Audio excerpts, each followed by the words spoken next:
So welcome back guys to another video, and today I'm going to be talking about Castlevania. It just debuted on Netflix. I'm going to be reviewing it. I'm going to be talking about the good and the bad and some of my discussions of what I'm expecting for season 2 and possibly maybe season 3. Now first off, I want to say that I initially made this review not wanting to include any spoilers, but after watching it, I might spoil some of it. So before watching this video, I do advise you guys to take 2 hours of your time, watch all 4 episodes on Netflix, come back, we can discuss this. I'll wait for you. All right, now that that's out of the way, now that the cat's out of the bag, let's talk about this. Let's talk about the good.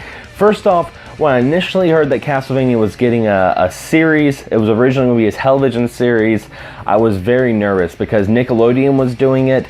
They said it was going to have the animation team of Adventure Time and Fairy Odd Parents, and just putting all that together, I was like, this could be very, very bad. You know, I just could not see the animation style of Adventure Time or Fairy Odd Parents and Castlevania on Nickelodeon. Even with a teen rating, I was like, this is just not going to probably be as good as I would want it to be. Well, Nickelodeon dropped it, Netflix picked it back up, gave them full freedom, and they made it TVMA, which is exactly what Castlevania should be. It should be mature, it should be bloody and gory, and it's exactly what the show does. It is so bloody and gory. I would not advise any children to watch this. It's got the gore essence of shows like Vampire Hunter D and Ninja Scroll. It is awesome.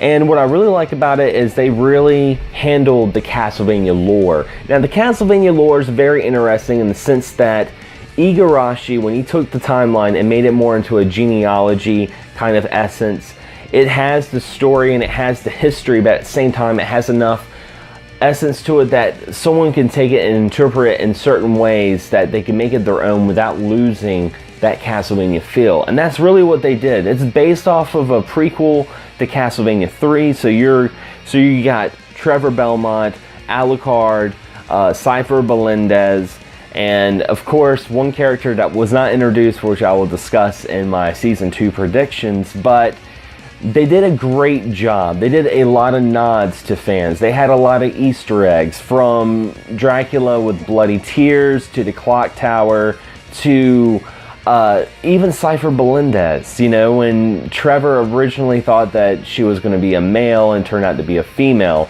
that right there is an Easter egg to the Castlevania 3 NES manual, because in the NES manual they referred to her as a he, and it was clearly a woman. So I thought little nods like that were really, really awesome.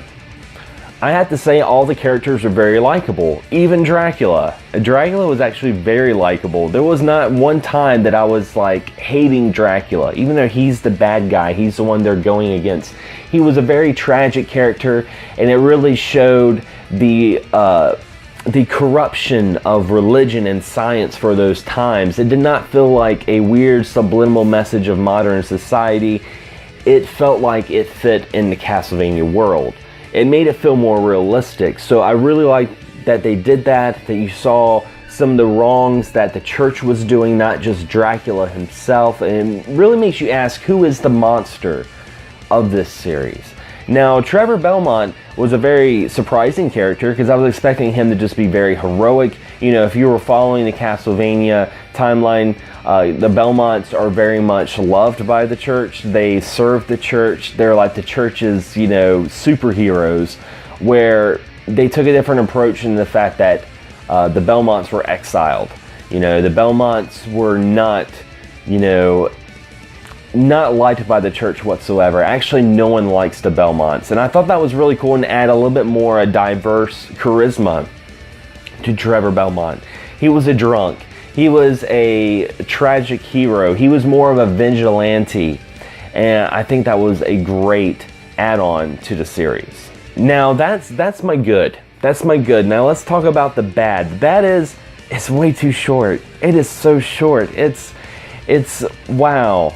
But that's not necessarily a bad thing because it makes you want to watch season 2, which season 2 has already been confirmed, and it's going to have 8 episodes instead of 4, which I thought was pretty ironic considering that Castlevania 3 has 8 stages. So I'm thinking that, you know, season 2 will be following very closely to the video game atmospheric wise, and they also they didn't introduce Grant Dynasty. in Season 1, which was a pirate that you got to play as in Castlevania 3. And I'm thinking that maybe Grant will be introduced in Season 2, and he will maybe be the butt-in of all the jokes of Trevor Belmont.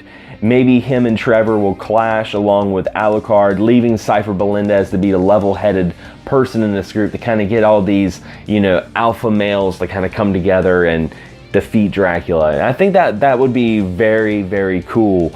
And I could see a Season 3. And the reason why I said that is because there is actually a sequel to Castlevania 3, and that's Castlevania Curse of Darkness. I would love to see the end of Castlevania 3 in Season 2 and lead into Season 3 with Curse of Darkness, where we see Isaac and Hector and the Devil Forge Masters. That would be a lot of fun. And even after that, when they stop the Trevor Belmont timeline, they can go right into the Simon Belmont timeline, because that is his son. So yeah, I think they really made a great blueprint of what the series could be, not just right now, but into the future. And like I said, I love the fact they're following the Igarashi timeline. It's not Lord of Shadows. If you played Lord of Shadows, no, Dracula is not a Belmont. Trevor and Alucard is not the same person. They're two different people. So just throw it out of the window. And hopefully with all this popularity of the series, I think it even surprised Netflix. Hopefully it surprises Konami, and Konami's like, let's make a new Castlevania game. Only the future can hold and be true, and I would just really, really love that. But what are your thoughts, guys? If you've watched it, definitely leave a comment below. Let's discuss some of our predictions, some of the things that we loved about this. I mean, this to me is probably one of the best video game based TV shows or movies that we've seen in a very long time. As always, guys, thanks for watching, thanks for subscribing, and as always, happy gaming. Can't get enough of Excess Gaming Podcast? Be sure to check out our audio podcast on Podomatic.com. You can also subscribe to us on iTunes. And if you have a YouTube channel or podcast you'd like to share, be sure to check us out on Facebook on our group page and join the community. As always, guys, thank you so much for all the support, and happy gaming.